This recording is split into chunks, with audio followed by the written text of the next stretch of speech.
All right, so for Reconstruction, we're talking about the time period after the Civil War. So it begins in probably December of 1865 with the passage of the 13th Amendment.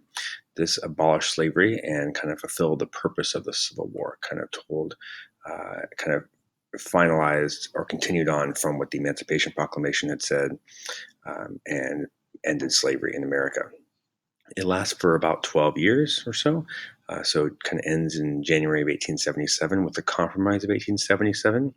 This is when the Northern Republicans in the election of 1876, actually, because it's a tie and there's a disputed election, the Northern Republicans negotiate to get control of the presidency, while the Southern Democrats, in exchange for this, they get the withdrawal of federal troops from the South. So the South returns to the Democrats, and the Democrats control the South again. And also they get some money for some railroads and, again, the control of the South, which the Democrats want.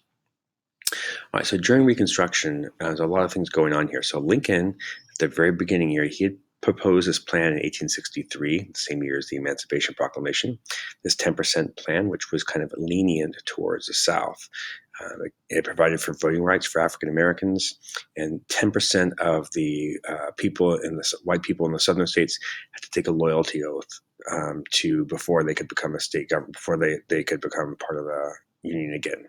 And Lincoln, in his second inaugural address in 1864, he talks about with malice towards none. Malice is kind of bad feelings. So let's forgive the South is his kind of plan. But he's assassinated. He's killed by a Southerner just a few days after the end of the Civil War. And the radical Republicans are kind of able to kind of take control. So the radical Republicans are people like Thaddeus Stevens and Charles Sumner, you might remember as the guy who got beat up on the floor of the Senate. Their goals are to protect the rights of African Americans and to punish white Southerners. But after Lincoln's assassinated, we have a new president, Andrew Johnson. He's actually a former Democrat, whereas Lincoln is a Republican. So he's kind of he's technically a Republican, but he used to be a Democrat. He's racist. He hated the rich Southerners. So he's kind of not the guy you want to be president at this moment. And so his plan for Reconstruction is called Restoration. He has a loyalty oath. More than 50% of people have to pledge loyalty, so that's a high number. You have to ratify the 13th Amendment, and there's no help for any African Americans here. And he's not very popular among the radical Republicans because they see him as somebody who's kind of like a wolf in sheep's clothing, because he is this former Democrat. And they actually tried to impeach him, and they tried to remove him from office. And they used something called the Tenure of Office Act, which basically said that if he wanted to fire somebody from the cabinet, he would have to get congressional approval. Well, he does. He fires the Secretary of War. And so they tried to impeach him. Now, he was actually acquitted, which means he was found not guilty. But this impeachment process was very politically motivated. It wasn't because he really did anything wrong. I mean, the Tenure of Office Act is kind of not necessarily constitutional, but they were really trying to get him out of office so they could push through their plans. So their radical Republicans' first plan is the Wade Davis bill. This is still while Lincoln's president. It aggressively punished the South, but Lincoln vetoes it. So Johnson comes in, has his plan. Radical Republicans don't like that plan. And so what ends up happening is they have what's called the Congressional Reconstruction, where the South is kind of put under military control until the Southern states can ratify the 13th Amendment and the 14th Amendment, and Congress gets to approve the state government. Okay, so those are kind of the different competing plans. Now, other things are happening as well. Right at the end of the Civil War, Congress passes the Freedmen's Bureau, and this is a temporary federal government agency to give aid like food and education, set up schools and stuff for newly freed African Americans. And it's actually pretty successful at bringing education and food, but it's only very temporary. It's only for a year. Okay. We also have these enforcement acts, which are passed to kind of make sure that the South doesn't discriminate against African Americans. It gives the federal government power to force states to obey the laws of Reconstruction. And we do this because at the time you have the Ku Klux Klan, a kind of radical organization that is violent and secret society that uses violence to intimidate African Americans. So the federal government is kind of stepping in to make sure that kind of lives are improved, or at least the rights are being that have been given to African Americans are being acknowledged. So speaking of those rights, here are these three amendments, the 13th, 14th, and 15th Amendments. These are called the Reconstruction Amendments. The 13th abolished slavery. The 14th gave citizenship rights and equal protection under the law. And the 15th Amendment gave voting rights for African American men only, right?